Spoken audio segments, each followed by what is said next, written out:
আজ বলবো আরও এক সতীপীঠের কথা। ৫১ সতীপীঠের অন্যতম হচ্ছে এই সতীপীঠ। আমরা জানি যে বীরভূম জেলাতেই রয়েছে দেবীর ৫টি সতীপীঠ।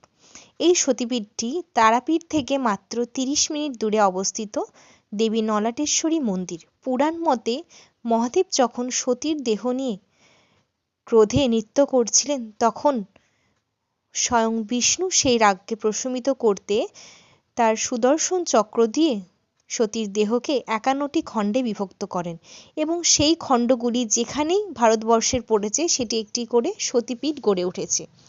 তো এই স্থানে দেবীর কণ্ঠনলটি পড়েছিল বলে এই মন্দিরের নাম নলহাটেশ্বরী মন্দির। এখানে মা একই রকমভাবে পূজিতা হয়ে আসছেন প্রাচীন যুগ থেকে। পুরাণের বিভিন্ন কারুকার্য তা এখন আধুনিকতার ছোঁয়াতে পরিবর্তন হলেও দেবীর মূর্তি কিন্তু একই রকমই রয়ে গেছে। এখানে মা খুবই জাগ্রত। এখানে মা শেফালী রূপে এবং মহাদেব ভৈরব রূপে পূজিত হন এবং এখানেই রয়েছে একটি পঞ্চমুণ্ডির আসন, যেখানে পুরাণের তান্ত্রিকরা প্রাচীন যুগ থেকে বিভিন্ন তন্ত্রক্রিয়ার সাধনা করতেন।